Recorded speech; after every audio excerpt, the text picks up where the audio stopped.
Avec ses nombreux cours d'eau, une pluviométrie en abondance et plus de 6 millions d'hectares de terres arables, la République de Guinée dispose d'un potentiel économique considérable.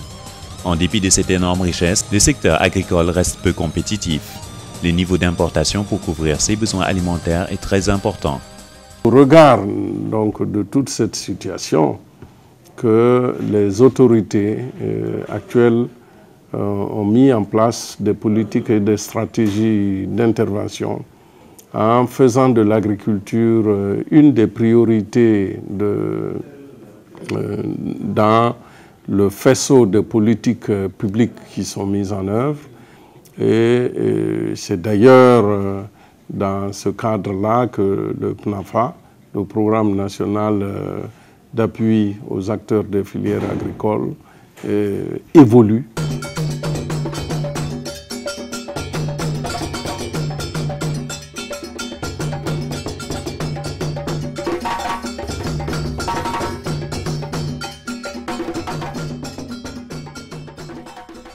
Pour mieux faire face à leurs problèmes et défendre ensemble leurs intérêts, les agriculteurs se regroupent en groupements, unions et fédérations. Tout cet ensemble est chapeauté par une organisation nationale dénommée CNOP-G, Confédération nationale des organisations paysannes de Guinée. Ces organisations paysannes qui se sont structurées à différents niveaux mènent des actions sur les filières. Cela a motivé la mise en place du Programme national d'appui aux acteurs des filières agricoles, PNAFA. Le FIDA les a trouvés sur le terrain en train de travailler et de développer un certain nombre de filières. Alors dans la stratégie avec le gouvernement de la Guinée, les organisations des producteurs ont été présentées comme les interlocuteurs pouvant aider au développement agricole de ce pays. La porte d'entrée du PNAFA, c'est la Confédération nationale des organisations paysannes de Guinée, CNOPG, qui rassemble en son sein un certain nombre de fédérations, de producteurs, qui elles-mêmes réunissent des unions et des groupements. Le PNAFA intervient pour le moment dans 3 régions naturelles, la Moyenne Guinée, la Haute Guinée et la Guinée forestière.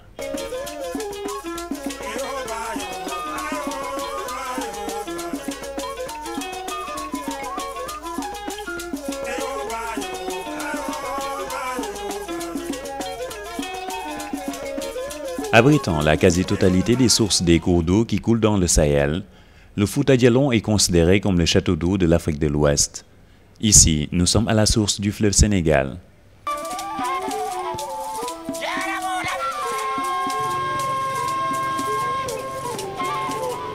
Pour répondre au défi de développer l'agriculture, de diversifier et valoriser la production agricole dans le Fouta Djallon, les organisations des producteurs agricoles avec plus de 30 000 membres se sont regroupées au sein d'une fédération dénommée Fédération des paysans du Fouta Djallon. La fédération a son siège à Timbi, Madina. Le PNAFA accompagne cette fédération autour de 3 filières, la pomme de terre, le maïs et la tomate. La filière maïs, singulièrement, était une filière un peu connue en termes de formalisation au niveau de la fédération. Et le fait qu'elle soit formalisée officiellement, reconnue et appuyée de façon particulière avec le PNAFA, c'est une nouveauté.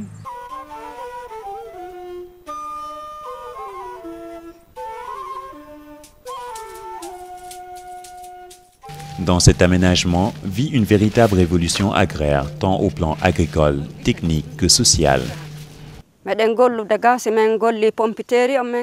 Nous pratiquons la rotation des cultures. Après avoir récolté la pomme de terre, on met de l'arachide et du maïs. Après les avoir récoltés, on remet de la pomme de terre et ainsi de suite. C'est une exploitation familiale. La fédération a mis en place un mécanisme innovant d'approvisionnement de ses membres en intrants agricoles.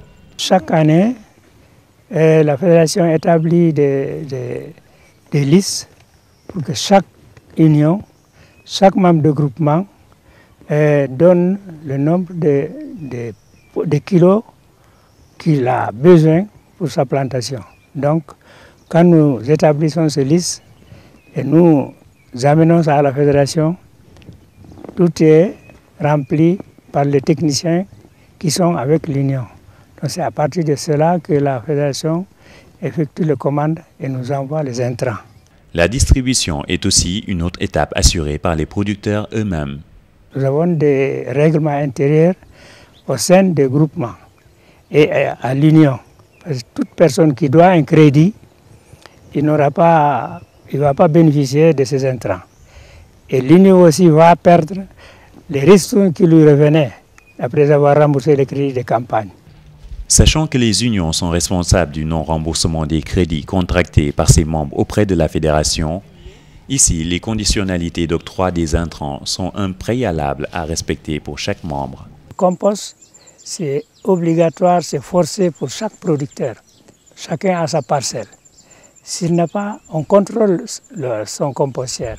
S'il n'y a pas suffisamment de compost, si elle met seulement de la terre ou de feuilles ou bien de la paille, qu'il n'y a pas vraiment le fumier qui vraiment fait fonctionner le compost, on ne le donne pas en intrant, puisque ça sera une perte.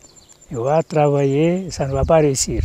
À Timbi Madina, la fédération dispose d'une plateforme moderne pour répondre aux difficultés de stockage, de conservation et de commercialisation de sa production.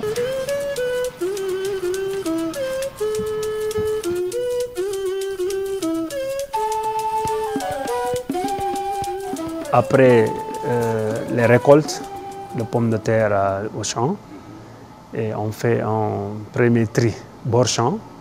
De là-bas, on amène les pommes de terre au magasin de stockage. Et on les laisse là-bas pendant une semaine. 5 jours, quoi, ça veut dire. De là-bas, maintenant, on les achemine directement à la plateforme ici pour être stockés. Aujourd'hui, la pomme de terre de la fédération labellisée sous le nom Belle de Guinée n'a rien à envier à ses concurrents d'ailleurs.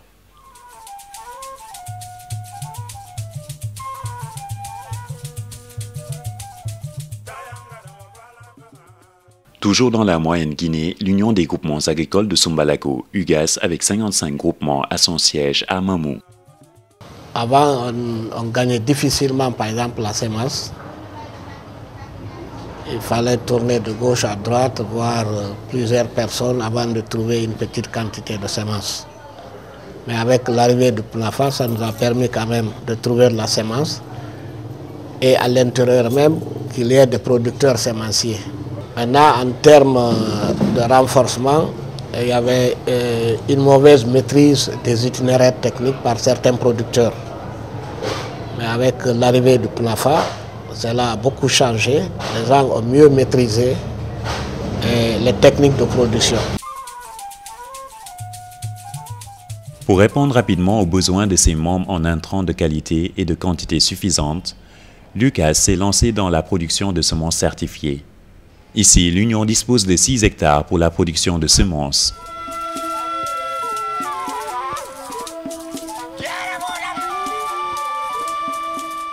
En 2011, on a commencé avec 20 tonnes de semences de pommes de terre avec le PNAFA. 2012, 2013, 75 tonnes de semences de pommes de terre. Dans ça, on a trouvé nécessaire maintenant pour que l'IGAS même multiplie les semences sur place. Le PNAFA a programmé pour former à travers le Barème, le centre de recherche de Barème, 40 producteurs de pommes de terre, des multiplicateurs de semences de pommes de terre, et 35 producteurs de multiplicateurs de semences de maïs.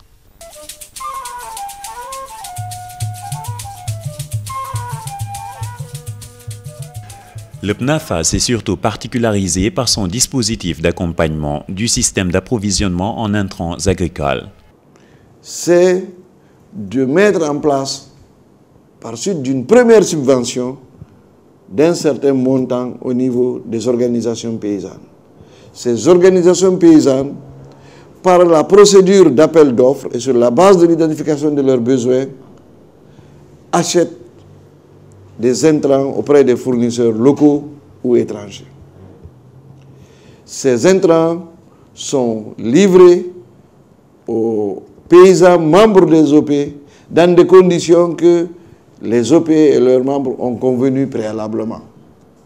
Ces OP ont en charge non seulement de distribuer convenablement ces intrants en veillant à en procurer aux femmes et aux jeunes, mais aussi elles doivent procéder au sens inverse, à la récupération du coût des intrants en fin de campagne. Ces montants récupérés sont versés dans un compte et nous demandons à chaque 3 mois de nous faire des relevés de ces comptes pour voir le niveau de remboursement de ces crédits. Ce dispositif est mis en place au niveau de certaines OPA qui sont des niveaux que nous considérons faibles ou moins. Un dispositif spécifique et particulier est mis en place pour la Fédération des paysans du Fouta Djallon qui a déjà, de par ses efforts et sur la base de son expérience, tissé des relations de confiance avec les banques de la place. Le fait de mettre à la disposition de la Fédération un fonds intrant qui permet aux paysans d'aller négocier avec les banques et d'avoir un découvert en fonction du fonds de garantie mis à la disposition de la Fédération, c'est une nouveauté et c'est quelque chose, ça donne un tonus dans le développement des différentes filières.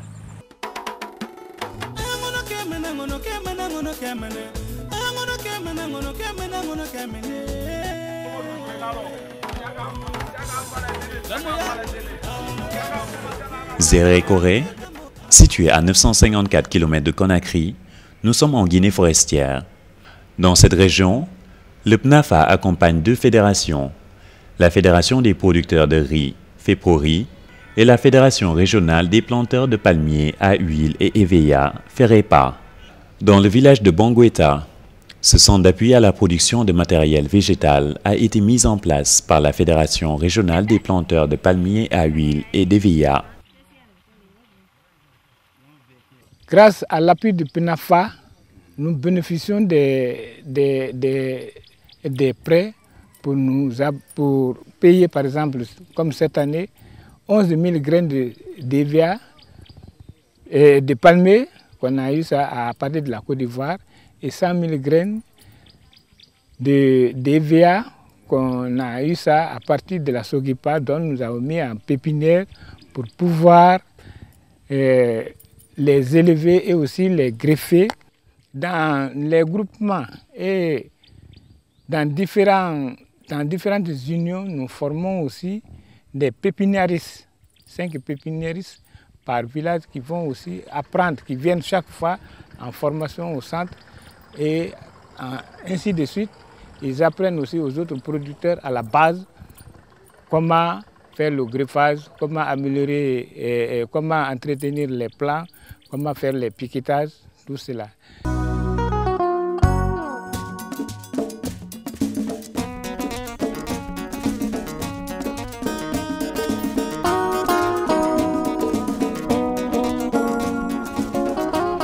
Kankan, capitale de la région naturelle de la Haute-Guinée. Dans cette localité, le PNAFA accompagne les filières de spécialisation de la Haute-Guinée, notamment le riz, le maraîchage et l'igname.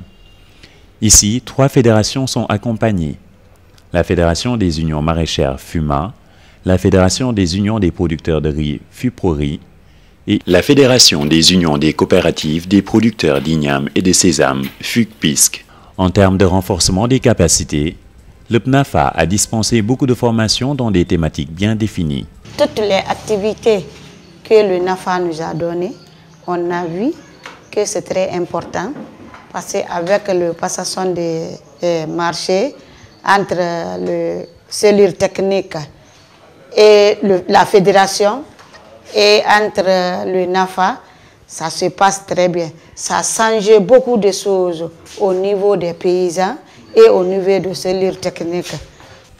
Aujourd'hui, les appels d'offres portent la signature des présidents des OPA. Ce qui explique que les outils mis à leur disposition sont bien utilisés dans le respect des règles et procédures. Ça permet vraiment aux OPA d'être bien renforcés d'avoir des outils efficaces dans le cadre de la gestion des projets. Et cela sous-entend que ça nous prépare à la pérennisation des acquis. Retour à Zérékoré.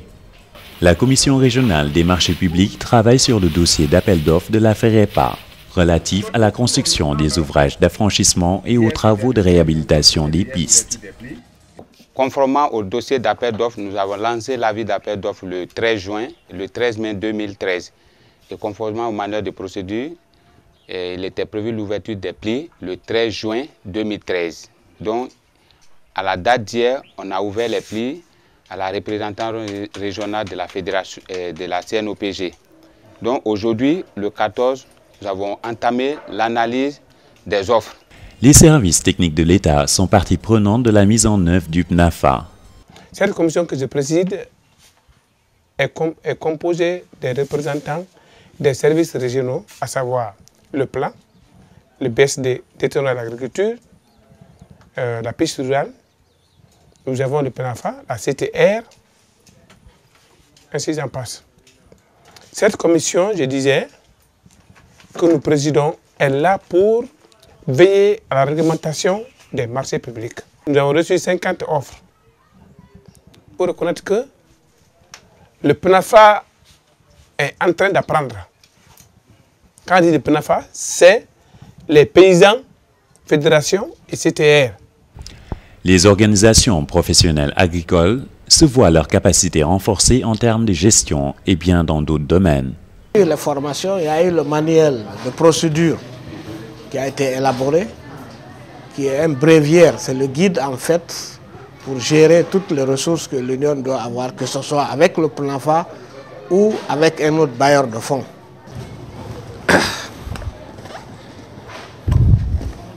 Bon, ça c'est le rapport final de la formation en vie associative. C'est dans ça qu'il y a le modèle de compte d'exploitation prévisionnel. Donc là, lui, il permet au producteur quand même de faire sa planification. Khadidiatou Diallo, comme bon nombre de ses camarades au niveau de l'UGAS, ne savent ni lire ni écrire en français. Mais aujourd'hui, avec l'intégration de l'alphabétisation fonctionnelle par le PNAFA, ils savent bien gérer leur compte d'exploitation en langue poulard. 50 000. Urutugol gaide wala nyolu memina sammi agongo 50 000. C'est grâce à l'UGAS que nous avons bénéficié des formations en alphabétisation. Avant, on confondait recettes et bénéfices. Mais maintenant, avec l'alphabétisation fonctionnelle, nous maîtrisons le processus d'exploitation.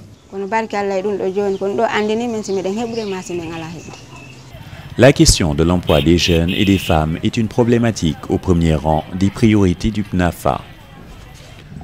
Lassé de tâter sans succès le marché de l'emploi, Mamadouba, jeune diplômé, s'est lancé dans l'agriculture. Il est membre de la Fédération des paysans du Fouta Djallon.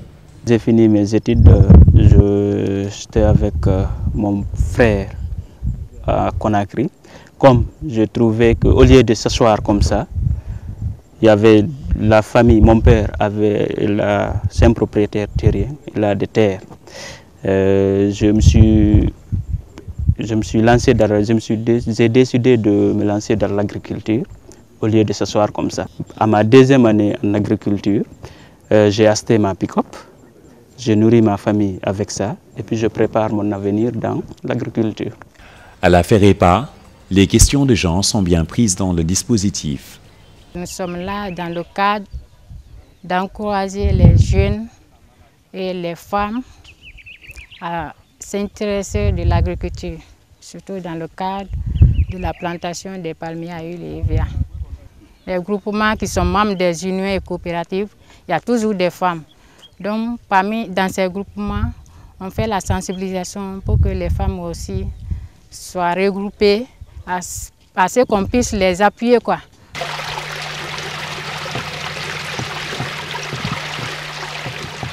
Nous savons qu'en Guinée, l'eau coule un peu partout. Par contre, la maîtrise de cette ressource pose problème.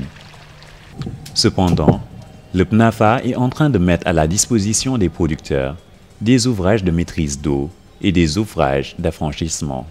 train de construire un pont sur ce cours d'eau qui désenclave une zone de production où évoluent 7 groupements. Les groupements ont des difficultés quand il y a la récolte ou le transport des produits ou des intrants. Et on est obligé de faire ça à la tête ou bien à travers des motos. C'est ainsi que nous avons eu ce marché pour construire ce pont.